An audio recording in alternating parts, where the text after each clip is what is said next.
Hi friends, welcome to my channel. இன்றைக்கி வந்துட்டு முட்டை பொரியல் எப்படி பண்ணுறதுன்னு பார்க்கலாம் வாங்க. வீடியோவை ஸ்கிப் பண்ணாமல் பாருங்கள். இதுக்காக நான் ஒரு பெரிய வெங்காயத்தை சின்ன சின்னதாக கட் பண்ணி எடுத்துக்கிட்டேன். கொஞ்சமாக கருவேப்பிலை எடுத்துக்கிட்டேன். ஒரு பேனில் ஆயில் ஊற்றிட்டு ஆயில் நல்லா காஞ்சதுன்னே கடுகு போட்டுக்கிட்டேன்.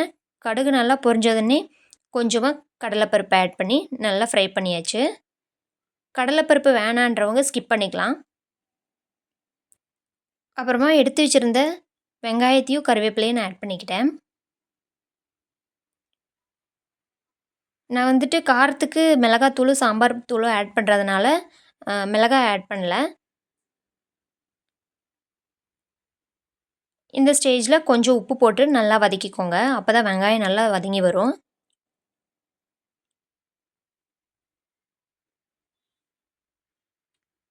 நீங்கள் இந்த மாதிரி பண்ணி கொடுத்தா குழந்தைங்க ரொம்பவுமே விரும்பி சாப்பிடுவாங்க. முட்டை வேணான்னு சொல்கிறவங்க கூட இந்த மாதிரி பண்ணி கொடுத்தா விரும்பி சாப்பிடுவாங்க. வெங்காயம் நல்லா கலர் சேஞ்ச் ஆகிற வரை நல்லா வதக்கிக்கோங்க. இது கூடவே காரத்துக்கு 1/4 டீஸ்பூன் அளவுக்கு மிளகாய் தூள் ஆட் பண்ணியிருக்கேன். அப்புறமா ஒரு 1/2 டீஸ்பூன் அளவுக்கு சாம்பார் தூள் ஆட் பண்ணியிருக்கேன். இது நல்லா கலந்து விட்டுக்கோங்க.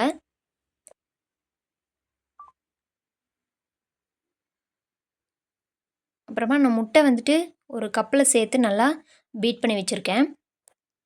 அதை இது கூட ஆட் பண்ணிடலாம்.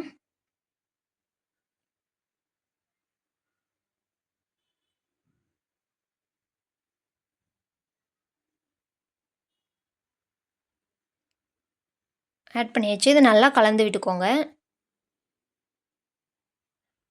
இந்த மிளகாத்தூள் அப்புறம் சாம்பார் தூள் எல்லாம் போட்டதுன்னெல்லாம் இந்த முட்டை கூட நல்லா மிக்ஸ் ஆகணும். ஸோ நல்லா கலந்து விட்டுக்கோங்க.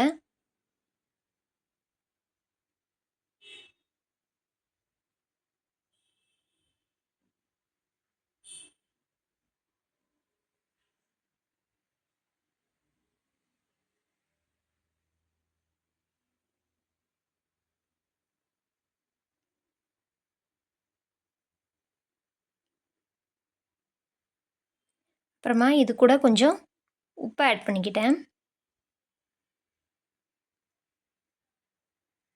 வெங்காயம் வதங்குறதுக்காக கொஞ்சம் உப்பு ஆட் பண்ணியிருந்தேன். அதனால் கொஞ்சம் கம்மியாகவே ஆட் பண்ணிக்கிறேன். நம்ம தேவைப்பட்டால் கடைசியில் கூட சேர்த்துக்கலாம். உப்பு ஆட் பண்ணி நல்லா கிளறணும்.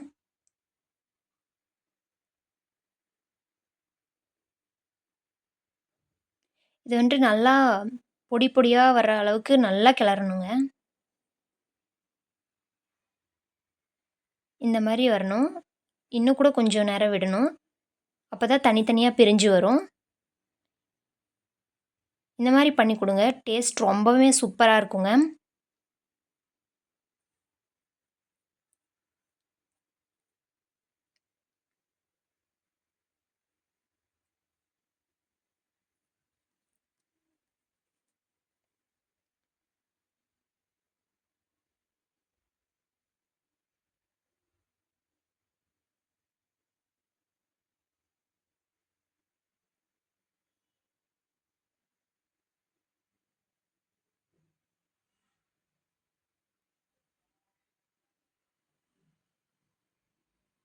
நம்ம இன்னும் கொஞ்சம் நேரம் விட்டோம்னா தனித்தனியாக பிரிஞ்சு வந்துடும் எல்லாமே.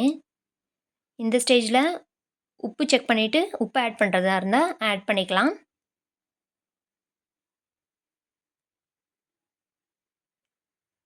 பாருங்கள் எவ்வளோ சூப்பராக வந்திருக்குன்னு. இந்த மாதிரி வீட்டில் ட்ரை பண்ணி பார்த்துட்டு கமெண்டில் எப்படி இருக்குன்னு சொல்லுங்கள். இந்த வீடியோ பிடிச்சிருந்தா லைக் பண்ணுங்கள், ஷேர் பண்ணுங்கள், கமெண்ட் பண்ணுங்கள். மறக்காமல் என் சேனலை சப்ஸ்கிரைப் பண்ணிக்கோங்க. பாய்.